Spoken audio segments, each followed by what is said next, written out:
Hey, good afternoon.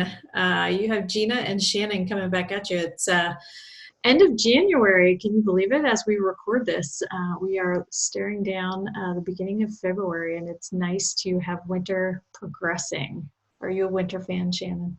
No, No. I'm very much a summer person. Yes, same here. I know you like the hot weather. I like the sunshine. I miss the sunshine. We get a lot of gray here in Cincinnati in the winter. I think we're on day like 5 with no sun. Yes. I need sun. Yeah. I think the gray is worse than the cold for me. So hopefully we will get a little sunshine coming up soon. But we are coming back at you with last time we met a couple of months ago, maybe now, before the end of the year, we talked a little bit about kids and trying to help kids be a little healthier, eat a little healthier, which is no small task. And we talked a little bit about the young kids, so babies, toddlers, and how to kind of get things started off on the right foot with them if you have little ones. And so I think today we're going to talk a little bit more about what happens when they get to preschool or kind of elementary school age, and what are some good strategies to try to keep them eating healthier once they get to that age. So a number of thoughts I think that have come to mind as we've brainstormed this a little bit. And one of the things that I think about initially is, since they're in school, they're meeting kids, they're probably, hanging out with friends a little bit more, doing, play dates, whatever it is. And, one of the tough things might be, okay, well, I feed them a certain way at home, but then they're hanging out with friends or at school. They can, they buy their lunch and they make their own choices. And how do you handle that so that they're, you know, one, not questioning, why does everybody else eat this way and I have to eat this way, and kind of keeping them, I guess, smart about how they make their choices. So one of my initial thoughts there is, I think we touched on it last time, is that forbidding certain foods usually ends up, backfiring. So, tell them you're never allowed to have anything with sugar, or you can't eat cake, or you can't eat chips is typically going to make them want it more, right? Because that's the nature of, well, all of us really, but that's how kids are. So, I think rather than forbidding that, maybe you don't have them in your house, but if they go to a friend's house for a birthday party or something, just talking to them and educating them a little bit more about why you eat a certain way, and them making their own choices when they're at somebody else's house. What do you think about that? Yeah, no, definitely like leading by example and educating them and getting them involved in the process of making the foods. I think then it just becomes part of who they are and what they know. And so then it kind of normalizes it more, because it is very much like you'll go to friends' houses or hang out and they'll have like pizza nights are fine, like doing fun things. I remember lots of times hanging out with friends, staying the night. You'd have a pizza party, you drink the Mountain Dew, you watch TV all night, and then you feel like crud the next day, but then you go back to eating normal at your house. Mm-hmm. But that kind of becomes like a treat instead of like your normal eating pattern. That's like your treat. But if you can teach them, like, say you get the whatever little calendar is for the meals at school, and it's like hamburgers on this day with fries, and then pizza the next day, and then sloppy joes with, I don't know what they eat anymore. I'm old officially. But Mm-hmm. if you can interest them in packing, like if interest them in making food, you can also try and interest them in packing their food. And so you have a little bit more control of what they eat and making sure it's good for them. And then also it actually fuels them, because some of those kids eat so early that they need more, or else they're starving before they get out of school, and then they've got practice to go to. Mm-hmm. So, Yeah, I think we touched very briefly on that last time, that getting them involved really can make a difference. And if they, from a young age, if they're involved with, like you said, it's either packing lunch, or, we talked a little bit about if you have a small garden, not everybody has time for a big garden, but even if you had a few pots of plants, vegetables that you can grow in the summer, and kind of teach kids through, growing and picking their own food, they get so excited about that. If they can go out and pick fresh food off of, out of the garden, that's something they get really excited about. And then, yes, depending on what age they are, what's the right ability for them to be able to participate in making the meals. So maybe initially it's, making their own sandwich, or it's, if you have in the refrigerator already cut up fruits and veggies, maybe they're the ones that are portioning that out into their lunch each morning. And kind of helping you at the same time as just learning what's the right, way to eat. And you're right that it's fun to do pizza ice cream, with friends at parties. And I think that's partially too where the education comes in, that, kind of talking to them about, hey, this is how we eat most of the time. We eat healthy foods because it helps us grow big, strong, play sports well. And, it really helps us to grow the way that we're supposed to, but it doesn't hurt to have something, else every so often. You just don't want to do that all the time. And I think to a certain extent, if you can relate the story, a little bit to them, that'll help them understand why, maybe somebody else eats differently, and that's okay, but it's not the way that you should eat all the time. It's okay for a treat, but not something that's something you want to do, on a regular basis. Yeah. And sometimes, I mean, maybe not draw too much attention to it, just because the more that they're focusing on it, the more like, but why? Why not? And then you're just like, well, because I said so. And eventually that's just going to backfire. But I mean, but if you can have like all your healthy treats and stuff, and then like if you have, I don't know, junk food in the house for them to have on those special nights, like it's pizza night or something, or movie night, like say you just get it like right before you're going to go, like you're on the way to picking up a friend, you stop at Myers and say, hey, you guys each get to pick out a couple of sodas and a couple of junk food items. And then that's on the way to go to your house, watch the movie. You can eat that then. But then the rest of the time you're like, okay, breakfast is this, lunch is this, dinner's this. Yeah. But then also where you store the healthy food versus the junk food, like if you are going to keep it in the house, maybe make the healthier food where it's easy for them to grasp. Like they can go grab a yogurt, or they can go grab whatever veggies, fruits that you have available, granolas. But then if it's like the cookies and the chips and fill in blank here, you have that higher up where they have to at least come get you, or you will hear them climbing to go get it. And you can be like, this is the third time I've got cookies for you, no more. Whereas if they can just get it, you have no idea until you go in there, it's like empty box, perfect. Yes, very good point.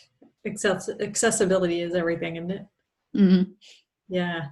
Yeah, I agree. And I think you're right, not make a big deal of it, and kind of make it clear that it's in a certain situation is when you have those kinds of things. It's not in every night, I'm going to grab cookies, or it's not in every night, I'm going to have chips with dinner. It's, you're kind of making it clear that that's a special occasion. It's movie night, or it's, whatever it is, that you indulge in some of those foods. That distinction, I think definitely can help. So yeah, it's for kids that age, again, it's not forbidding them from ever having that stuff, because that generally just doesn't work.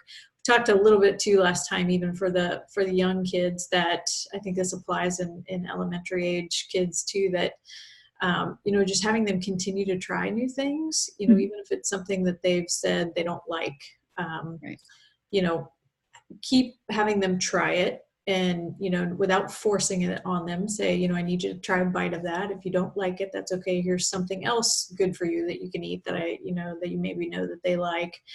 But kind of continuing to expose them to those things so that their repertoire kind of keeps expanding. I think part of the challenge is if there are only 2 or 3 things that are healthy that they eat, once they get older, that becomes problematic too, because, you can't always find that stuff, or, that pushes them more towards some of the stuff that's not good for them, because they have such a limited palate for anything else that they'll eat. Yeah, well, I think going back to having them help you prep it, like if I give Finn some vegetables that I just cut up and put on his plate, he's not going to try them. But if he's standing next to me as a stool that I take up to the counter, if he's standing on that, and as I'm cutting stuff, if I just scoot it over towards him, he will voluntarily pick it up and put it in his mouth. And he's like, not so bad, or he'll spit it back out. I mean, it goes one way or the other. Yeah. But it's higher odds of success of him actually trying it. If I'm like, hey, I'm doing this. This is something mommy's doing. And he's like, cool. So I think if you carry that on, and then they just get used to like, okay, it's meal prep time, or it's dinner time, I'm going to go help mom cut the veggies, and I'll sneak a few bites of that while I'm doing it. I think kids get finicky. Finn was eating berries by the bucket load. Now he hates berries. Really? Yeah. And so I was talking, like, my friend's like, yeah, they never grow out of that. And so like they'll go through bananas, and you'll have a second grader that ate 2 pounds of bananas this week, and the next week they hate bananas. So just having like a variety of fruits and stuff that they're interested in or willing to try, or like you just sort of keep them stocked. But if they're eating them in mass quantities, maybe not buy them in mass quantities, or else you end up with a lot of moldy blueberries. And Right, so, maybe not the Costco blueberries anymore. yeah, yeah. I mean, he ate an entire Costco thing of raspberries in the Costco store.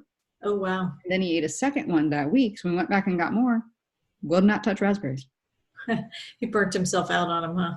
Yep. So I'm like, all right, fine. So then you get creative and you put them in muffins or breads or smoothies, or you just eat them as they are. Hmm. That's Yeah. kind of an interesting topic too, is, hiding some of the healthy stuff in foods, and interested to hear what you think about that. I mean, there's certainly ways that, I have cooked things like pasta sauce before, and I will put lentils or beans in there, and I get my handy little immersion blender out and I Mhm. mix it all together so they don't really know it's in there. I'm a huge fan. Um, or yeah, or I know my sister will often make cookies that have zucchini in them, and you can't necessarily see the zucchini in there. Yep. So I do think that's definitely a good way to get them to get more of that into their diet. I Mhm. do think it's also a good idea to, after they eat it, sort of explain, hey, this is a healthier version of, X food because it had this in it. So let them decide they like it first, and then kind of let them know what was in there too, so that they don't think, well, it's great to eat chocolate cookies wherever I go because these mom says that they're okay.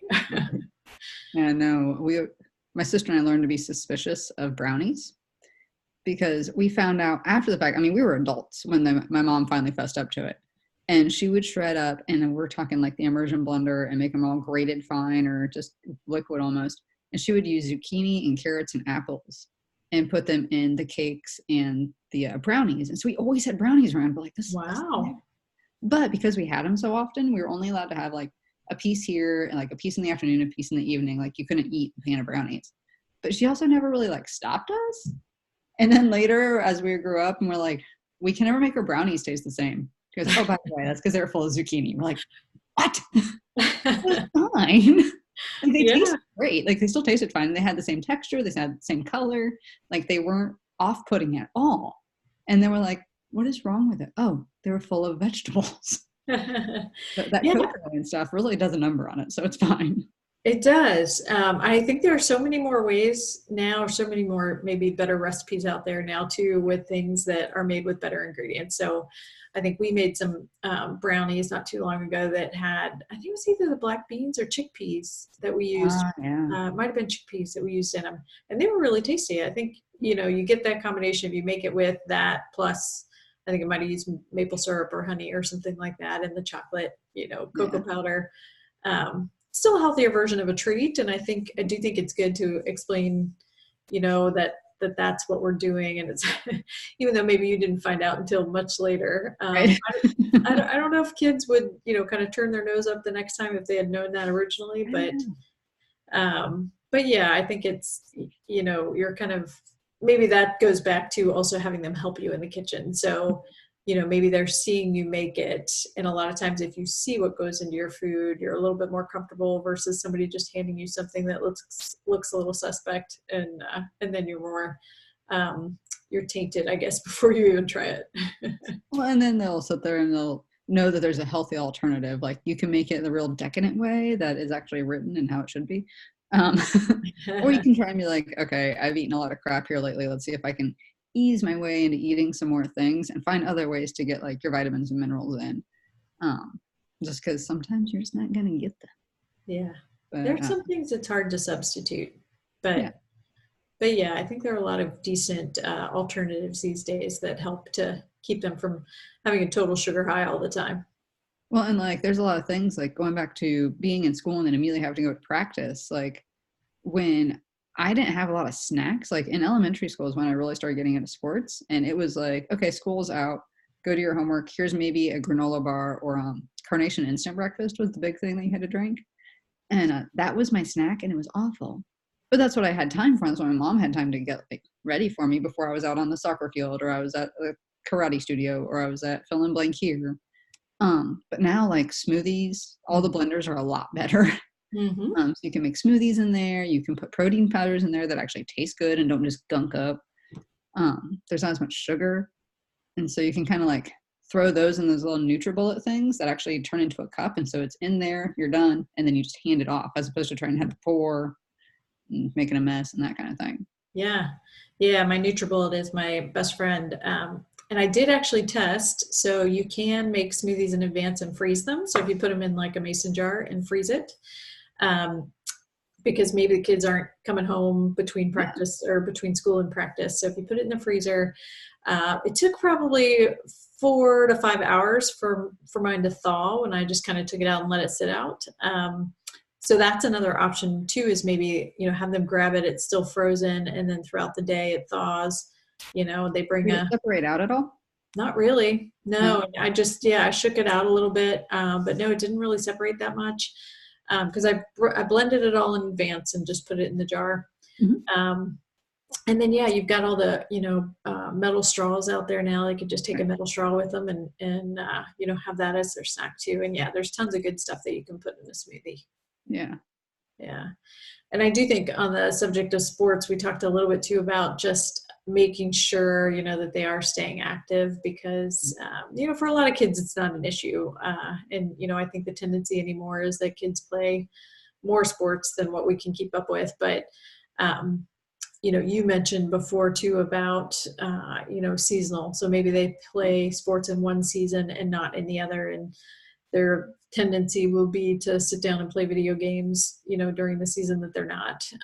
And just kind of the importance of keeping them moving no matter what, and kind of brainstorming different ways to do that, even if it's not playing another sport. What are some other ways that you can keep them active in that off season?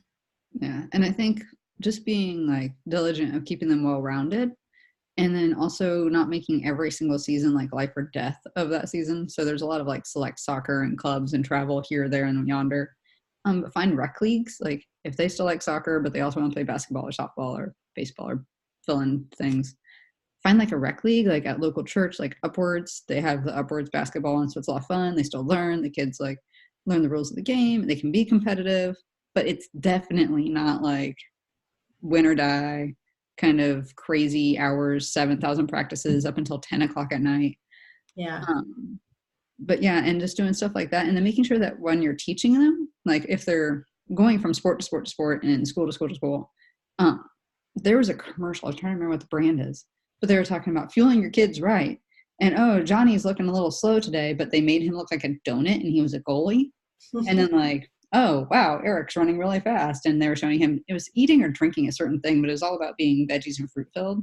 Yeah. And then like the kids that were just sitting on the field, kind of half asleep, they were like looking like a box of donuts or a hamburger or a bunch of fries. Right. So be like, okay, if you want to be fast and strong, you need to eat these things or else you're going to feel like crap and fall asleep on the field over here.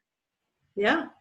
Yeah, definitely relating it to how it's going to impact their day-to-day lives. And the younger kids, they probably don't necessarily feel it when they're out there. If they're not eating good stuff, I don't know that they're going to feel like, oh gosh, I don't have any energy, because kids always seem to have energy. But making that association early, I think is important, because certainly when we become adults, I can feel the difference when I'm, out trying to go for a run and I've been eating junk versus, eating good stuff. So just keeping that association there, especially, once they get high school and college, they definitely would, I think, feel that difference. So creating that habit and that association when they're younger will go a long way. Well, and then when they're in high school and college and they're sent off their own, if they have no idea as to what goes into making the food, then they won't make it. They'll eat whatever's on campus and then be like, okay, I really wish I would have known that hard-boiled eggs actually do keep for 2 or 3 weeks. It's fine. Or a salad's actually not going to wilt in a day and a half or something like that. And they would keep good food in their dorm or at least make better choices when they're out. Yeah. So being like, Chipotle's open. That burrito's fine. 7 days in a row, 3 times a day.